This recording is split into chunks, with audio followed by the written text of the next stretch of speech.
this is part 2 of the weather balloon project, and this time we're going to cover temperatures, mainly, as I think I covered in the first one. When you get up to, well, hopefully 100 plus thousand feet, it gets very cold, like minus 60-ish, I think, from what I googled, good old Google. So electronics don't generally like going that cold. You can get them going down to about minus 40, but you probably don't want to be testing how good the manufacturer built it to, whether it was in specification. So we should probably look at, what are the ways to measure the temperature, because we probably want to go measure the outside temperature as well, just to see how interesting that is. Probably not. And also, what can we measure inside to work out how cold it's getting, or what can we do about that? What insulation can we use to better prepare it for it so it keeps it warmer? And to do that, obviously, I've got a dropping ability that is quite high. Obviously, we're going to need something to read temperature for our testing, and I know last time I said about the Teensy and the Arduino, the bog standard vanilla Arduino. I'm going to go with that bog standard vanilla Arduino, mainly for the reasons it draws about 4 milliamps at full, and the Teensy draws much more. And also, this has a lot more vanilla packages out of the box. It's just more straightforward. I have used the Teensy a lot in other things like GPS tracker. Ironically, it would be quite popular for this. But anyway, I'm going to stick with that, and I'm going to use quite a common, I think, what's the name of it? 1 second. It's a very easy one to remember. It's the DS18520. Correction, 18S20. Yep. And what that is it's a small 3-pin chip. And it's very useful. I can't talking and writing. My strong point, I can tell you that. And what it looks like is it's kind of like obviously I never got awards for artistic qualities. Basically, it looks like this. So the aim is you get a board or something like that, and then you would solder these pins to wires or a board, and then there'll be a pin number across it. The reason I like this one is it's got it uses a technology called one wire, and what one wire allows you to do is string multiple ones of these together. Ironically, on the name kind of gives it away, on one wire, and then you can addressly call it to say, hey, what's your temperature? I like the simplicity of that and the lack of wires, because too many wires, never so fun. So we'll look at this chip. I'll actually bring up the laptop in a minute, and we'll take a gander at the documentation, and then I'll show you how to quickly put something together on Arduino to actually run it and just get a temperature from it. I'm also going to cover some results I did from testing. Normally I wouldn't do it beforehand, but this time, because I don't want you to see how cluttered my freezer is, we'll go over that and show you some results from that. But for this, for insulation wise, I'm looking to use something like this. Polystyrene comes in various densities. I like this one because it's quite thick. It's got a good amount of air. I assume that's a good thing. We'll find out. And yeah, I'm going to basically test it in a freezer. Obviously, I don't have a minus 60 freezer. You can buy them going down to like minus 160, but then obviously the price goes up quite considerably. So for now, we'll stick with the minus 20. All right, let me go grab my laptop and go hunt down some documentation.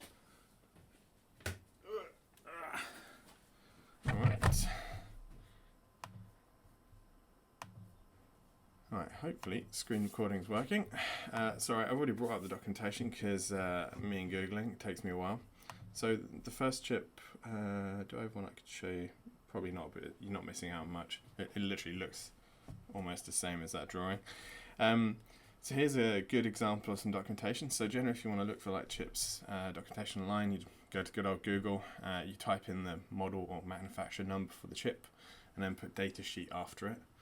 And then look for ones that kind of give you PDFs, because they're most likely the secure ones.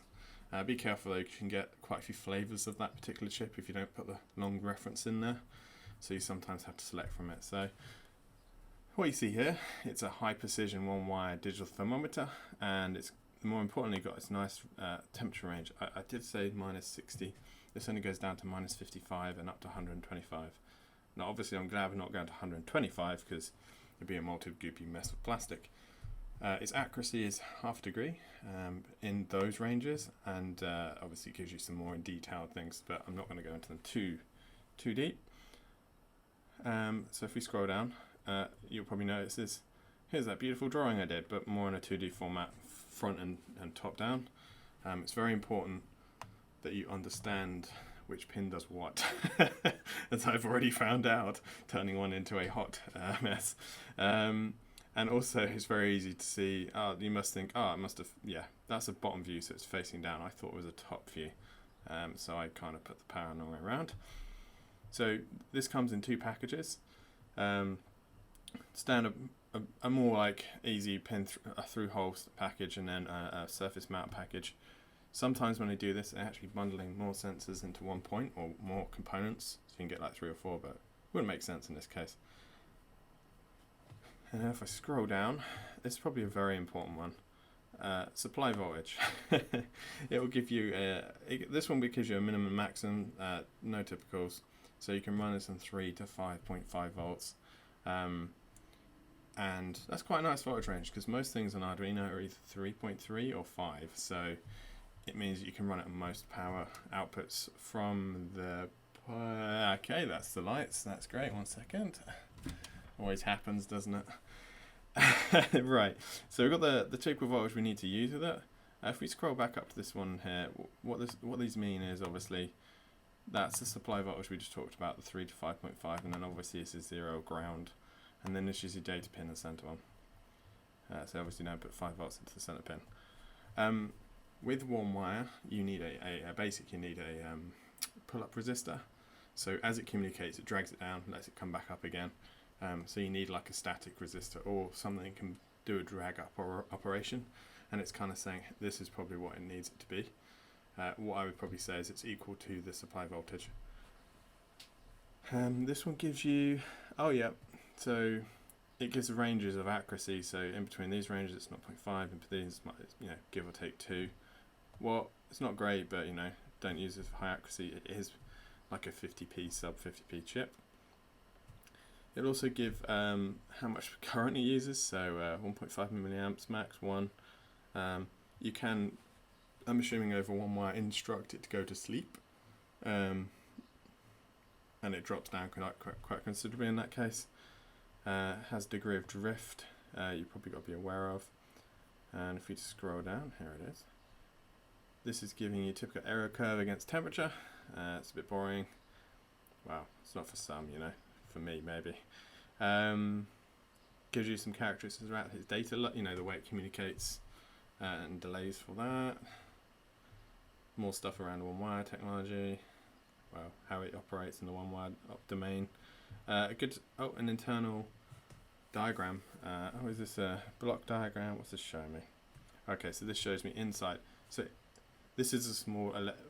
What that chip is it's another circuit inside it, but it's more miniaturized. That's what integrated circuit means. And obviously they can do it a lot smaller, and they pot it in that shape form factor. So it makes it convenient and more robust.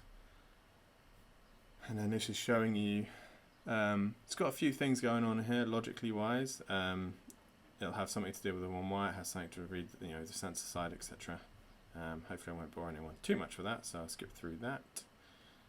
One thing I like about these also is they have printed on the outside the address for it. Each chip has a randomized, I think it's 64-bit address, and that allows you to literally say, this is the serial number for this, and then when I call it, I can use that. There are other ways you can do that as well. I think we're good on that. That's the main information I take from it. Obviously, feel free to read at your leisure, but they are quite long most of the time. So now I'm going to switch back to the circuitry. What I use for my DIY stuff to start off is you can get these very nice little handy breadboards. They are great and they are bad at the same time. Depends on the quality. So P there. Switch back to that in a sec. go to programming. So where is that? Here's one I prepared earlier. Now you'll probably notice if it's not in focus, fine. And that's the end of the chip. From that documentation, what we do is I solder some wires in this case, so I'm messing around with them. With sensors, generally you want them not right next to the board. And once I've done that, I make it very clear this time. I label the wires up, else you're going to have a problem, like I did before. And I use a breadboard like this. It allows you to basically plug components into it, makeshift, very quick. Ignore everything, just except this one at the end. This drag up resistor I touched on a minute ago. And obviously these 3 wires are going to the chip. Good news is I have accidentally pulled half of these out. So from the drawing, well, I'll go check the documentation. One sec. Double check my labels.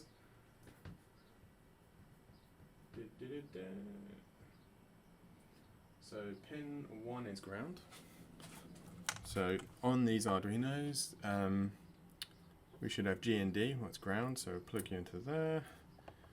What's pin 3 is 5 volts. Oh yeah, I accidentally plugged those back in the wrong way around. It wouldn't have made too much difference right now. So pin 2 is data. So in this case, I'm going to put that on a lot of these Arduinos. They have a pin out schematic. In fact, I'll just go drag that up on the laptop and show you. I'll have to actually search this one. A lot of back and forth on these. So this is a Mini Pro. I'm going to look for pin out. Pin out's a very good reference term. And then we'll open up the first link we find. And then we'll open that up. And hopefully we don't get a dodgy website. And then we'll go to another smaller version of that drawing. So you get something like this. So obviously getting the right orientation, you can obviously see that we have a chip with a button on it, a load of pins, and obviously I said about G and D, so there's a G and D here, what I was just about to plug into, and for 1 wire or whatever package we're going to use, it's going to need a digital pin. So 2 is a digital pin because it's in yellow. You do find a lot of these have keys on them, but this one doesn't. You have to take my word for it, I'm afraid. I can't remember if it's yellow or grey. I'm fairly certain it's yellow, but the fact that 32 is actually on the chip pin reference. So sometimes you get these drawings where if you looked at the actual internal makeup of this chip, this gives you the internal pin reference to it, and then this is a breakout board or a dev style board that allows you to connect this chip, so it gives you both points. So we can use a digital. Alright, I'm going to switch back to the camera. Try and not drop laptop again. So pin 3 was power. So on this particular one we're going to use VCC. That pretty much connects up to the 5 volt N. And if we're going to power this off, not USB, we'll put that into VCC. If it's regulated, that is. Or we put it into the raw, because raw can go through another regulator. So we give that power. We've got a drag up resistor of, I think it should be 10k, but it could be 4.7. Let's check that actually. Hopefully I've got the right multimeter. And there goes the cable. It's like the top of the battery cap all over again. Never found that. Alright, so we'll plug into you. The other way around there. Put it onto ohms. Hopefully you don't get a mega amount of reflection. No. Beautiful. Okay. So should go to 0 almost when there's short circuit. In this case I'm going to unplug it because sometimes it will go through the actual board itself. And we'll just see what resistance value we've got here. 5k. Okay, that's close. 4.75. That does matter, that value. I think it is 4.7, but I couldn't find one. So as long as best match closest was that. So now what we've got here is an Arduino Mini Pro connected to a sensor that hopefully won't smoke immediately when I plug it in. I do have spares though for that eventuality. Put you back over that. And now we need to plug it into a laptop. So for that we'll need a can't remember if it's TTL, but this is basically a USB to I don't think it's serial, I think it's TTL. TTY, my apologies. Let me double check actually. It's always good to check. It's also very good to check the logic voltage levels. So some are 5 or 3, or some are just 3. Be very careful, because if you put 5 into one that's just 3, it will go, the serial interface will get, well, pretty much destroyed. But this one supports both because it's the 5-volt variant of that. So let's scroll and check. I can never find it. Serial communication, okay, cool. So for that, we need to plug this in. As you can see, there's 3. I can never remember what colours these are around, but I'll have a quick sneaky way of doing it in a sec.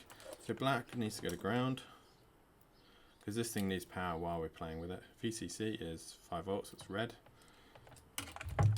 Now, one thing you've got to be careful about is some of these are switchable.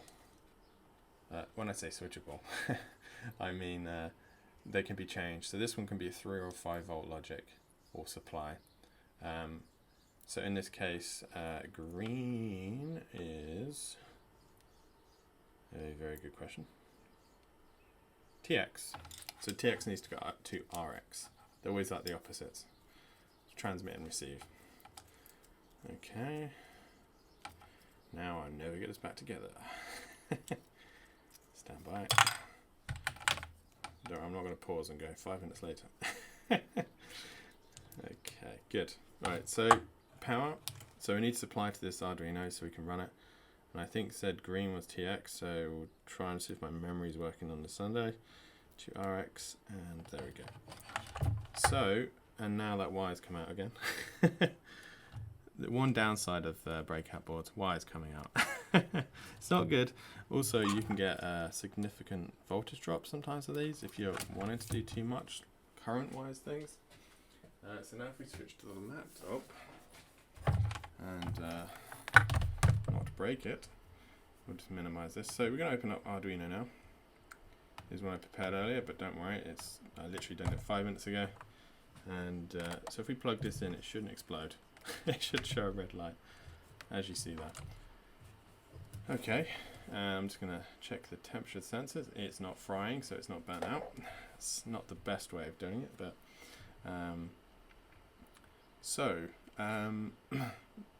when you communicate in an Arduino, you need to make sure you've got the drivers installed for that device. For me, it has, and it's already selected to USB serial. You've got to have the right board for compiling against, and if you don't have one, you can go to board manager and download a new one. But this is the Arduino Mini Pro, or the Pro basically, and then you select the variant of it. I said it's a 5 volt, so I've got a 5 volt variant there. So talking with these chips, you need one wire. So that's a default Arduino library. And I'm using Dallas temperature library as well. So these libraries are really handy because for 2 reasons. I'll show you where to get them from. You can go include library, go to manage libraries. You can then search for Dallas from there. But they also come with some very cool examples. Unfortunately, a lot of them sometimes. You get lost in them for ages. So Dallas, there we go. So this gives you a few examples you can run with, or feel free to go on the Arduino's forums, find them some there. Apparently I'm running low on battery at 55%. That is concerning. So grab that library. They'll give you examples. So what these are doing is including that library, including the Dallas library, and then we're doing our initial setup. So this just defines that the pin to the digital pin I was talking about earlier, or the pin R32, is the one I've got this connected to. So that's the one it should communicate with. And then you start those 2 libraries up. You probably noticed I've got this here. This is actually the hex value reference for that sensor, I think. I'll show you how to get one of those in a minute. It's just very handy. There's like 2 ways you can use this. You can call all sensors on the network, or that one wire technology, or you can get those values converted into hex, and then you can say, hey you, what's your temperature? I prefer the hey you, because it otherwise can be a bit of a random occurrence, like which one's first in the list that you get back. So in the setup, serial, well, this is actually this cable we've got connected. That would be important from when we look at the serial monitor. it's just to say to the Arduino, please start using this. We've got sensors begin. That's the Dallas library there, and that basically starts the process of one wire to, it uses one wire and it just kicks that off basically. Ignore this massive grayed out section. I'll explain what that is. I nabbed that off someone online. I can't remember who it was, so thank you for that. Sometimes community stuff is always better, or more thought through than what you would do initially. And then what loop does is it ironically continuously loops. So once that Arduino starts up, it's going to do the first time setup once, all the stuff at the top once, and it's going to go to the loop over probably 1,000 times a second, depends how big your program is. But in here, I have used the function within sensors or the Dallas library to say, all right, now ask everything on the network, what's your temperatures? And then for that, I've then said, all right, from that, what's that one's temperature? Now I haven't tested this, so it's probably going to fail. We'll find out. Anyway, to program this particular one, you need to hold reset down, little button. Hit program. When it hits uploading, you let go, and it should say uploading complete. And then we go to serial monitor. Hopefully, it'll work. And that is very not the factual truth. Minus 127. Okay. What have I done wrong? Alright, has any wires come off? That's the first question. So let's say pin 1 was ground. Pin 2. Oh no. Okay. I see. That drag up resistor has I plugged it into ground. My mistake. So now now we're getting a temperature. Is that correct? I have another one over here somewhere. It is 17.8 on that one. So easy way to find out is I'm going to hold it and see if I can warm it up. There we go. So pretty useful. I'll be interested to see how hot my fingers are now.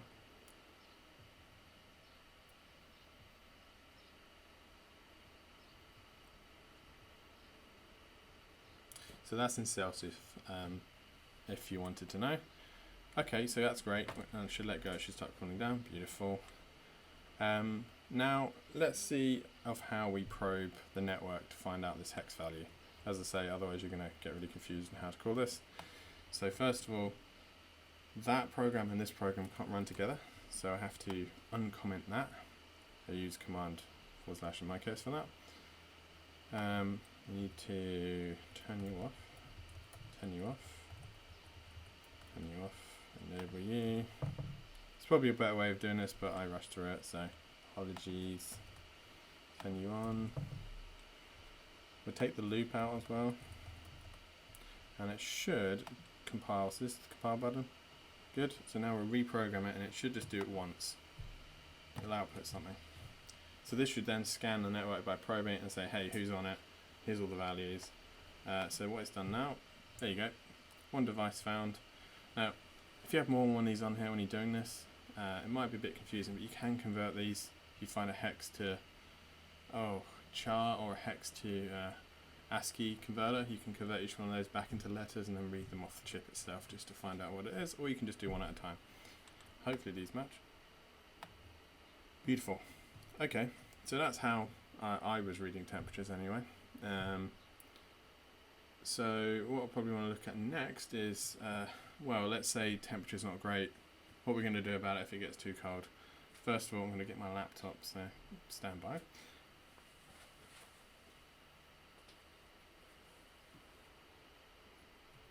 Charger, that's what I meant to say.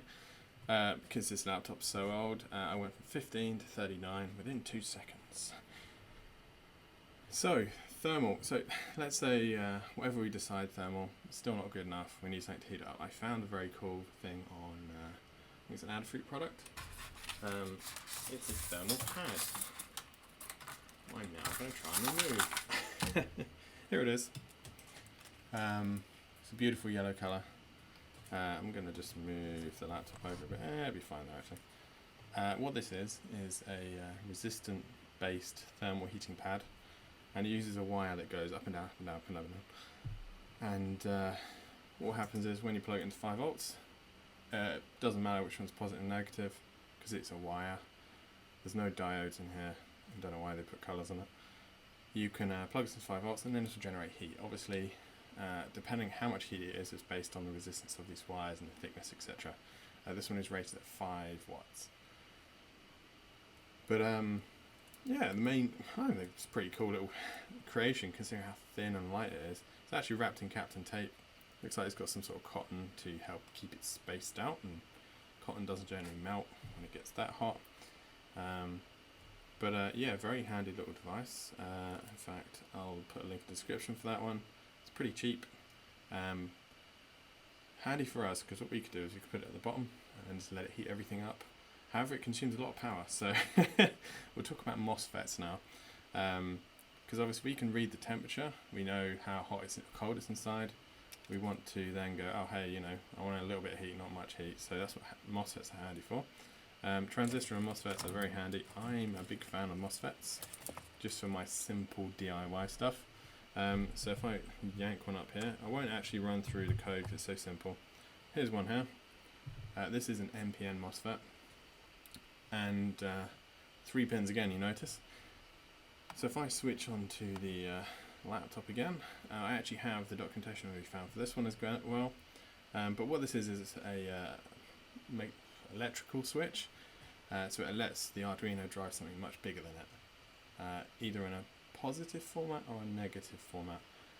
That's quite important for 2 reasons, depending on your application. I like the negative because the Arduino can directly drive this with the resistor in line without anything else. Like sometimes you need a transistor to drive a MOSFET, but it's like a big electronic switch basically if you think about it that way. So if we look at this documentation now, and this screen has gone blank,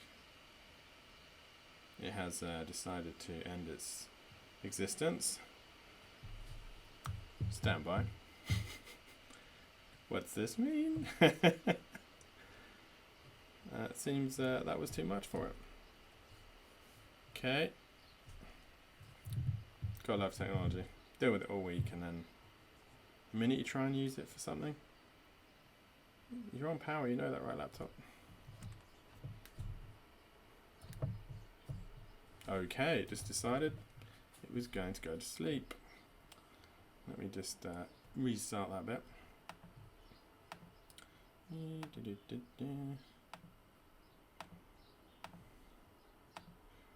Alright, we'll start that again. So, if I'm on my laptop, I have this documentation already, and this is a 3-pin integrated circuit again. Right. I think I need a new laptop. Alright, well, we won't be going too much far with that. I will come back to that in a sec after it's had its nap, let's put it that way. Improvisation's the key to everything, right? Okay. I'll just go back to drawing, as that's better. So, yeah, it very much looks similar to what we had here, but a few key differences. A bit thicker. So in this case, it's very similar. We have what's called the gate. And what the gate does is, once there's something negative or positive, depending on the chip. Once in this case, we have a positive. I think it's on the documentation, it says more than 3 volts, up until quite like 20 or 30. It will then turn basically this part on, you know, connect these 2 pins together. So this is the, I would like to say, I think it's basically source and drain. If you look on the diagram, it makes a bit more sense. But what I'm going to do is I would say connect my heated pad here. Hopefully you can see this. The ground pin of the heated pad would go to that, and then this would go to your battery's ground. So then when you put above 3 volts here, it then goes, hey, you know, you can now use this ground, and it will go shooting through there and out there. Well, actually it's backwards, but and then this would go after your 5 volts. And what this lets you do is basically turn this on and off. Well, that's great. You'll get all of nothing. What we can use on this Arduino, I would show you if my laptop didn't keep dying, is this has a few PWM ports, pulse width modulation. What PWM allows you to do is, ironically, turn it on and off really fast. So fast, it will kind of look like a variable, like a curve if you had the voltage output set. But this MOSFET itself, I think it can handle a million on-offs a second. Obviously, we don't want to be going that fast, but what it means we can do is we can turn this on, let's say half the time, on-off really fast, but then half the time it's off. Yeah, this laptop's seen better days. Let me just make sure you're plugged in. So it means we can turn it on off really fast. Let's say it's on for half a second, half the time. In theory, you don't get half the output. It's actually a bit more complicated than that. But it means that you could reduce, in a more fluid way, the amount of heat you output. So as long as you get your PID set up correctly, you can then control this heated pad and say, all right, I want a little bit of heat or I want loads, dependent on the temperature inside. So it's the most effective way for your battery not to be smashed. Because that is a key thing. The bigger the battery, the bigger the balloon, the bigger the parachute. It's kind of a catch-22. So that's MOSFETs. I would show you one working, but my laptop has decided to murder itself. So anyway, that allows me to control this. It allows me to read temperatures. So insulation. My little test article, sorry for the audio. Polystyrene is now everywhere. Here it is. It's a little box. It's 1 inch thick. What I wanted to do, I suspect the battery's not charging fast enough on that.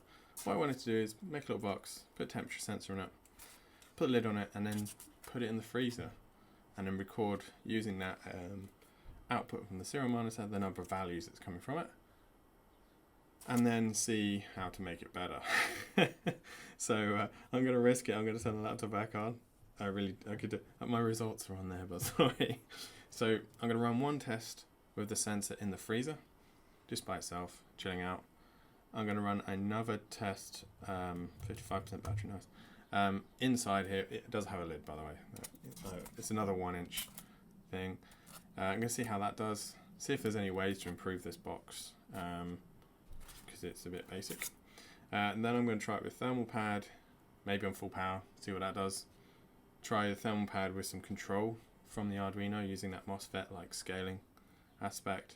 And I'm just curious, yeah, really what, how good polystyrene is, because I thought it should be pretty good.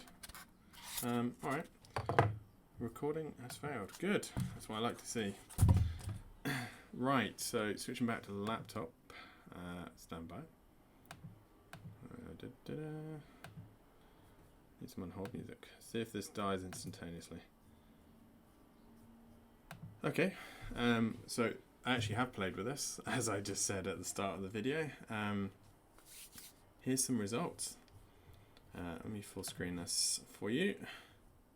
So I'll explain the results. So across the bottom it is seconds. I did a recording every 5 seconds. And then on the left side is Celsius, so room temperature down to freezer temperature. My freezer is about 20. This first line here is just the sensor by itself in the freezer. As you can see, it lasted all of 90 seconds before it went to below 0. And then it was, minus 15. I assume the air temperature in the freezer warmed up when I opened the door, and after about 10 minutes. And then you've got this light green. That is the box with the lid, just the sensor inside. I actually had 2 attempts at this. As you can see, it lasted 2.5 times longer. I thought it had done better, if I'm honest here. And then on the second one with the purple, lasted a lot longer. The reason you see a difference is I had a hole in it. I had a few gaps I had to plug up. And I also secured the lid down a lot tighter. But you can see that even doing that made it a lot better. So that gave us probably 25 minutes. And then you've got these 2 squiggly lines. So the red one here is the heated pad on all the time, and then I turned it on to see how dramatic it would be. So it actually did hold temperature, 40-degree difference, and then it would, you could see it turn on, come back off, and all that stuff. Then the green line represents the Arduino controlling it. I obviously haven't got it dialed in very well, but you can see the line was dropping fairly normally with the purple one. That's with no heater. And then it starts to feather in the power on the heater, and then it holds about 3 or 4 degrees. Very stable. So definitely a winner. Obviously, this box was made very quickly, so I assume the next one will be better quality. Yeah, and that's the results really. So heater pads a win. I would love to have tried foil tape, like the aluminium foil, as a heat reflector, but we're going to need some sort of transmission method out of this box. It's probably going to get a bit upset if we do that. Act as a Faraday cage. Cool. So yeah, temperature wise, that's how I read it. That's how I control it. That's my results for testing it.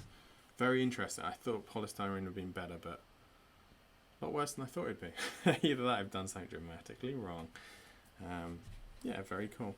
So next video is going to be on communication. I actually have already got a module for that. It's going to be a very interesting one. It's not what you expect in the way of communication, let's put it that way. If you've done a lot of projects, that is. Anyway, thank you very much for watching, and have a nice afternoon if you're in the UK.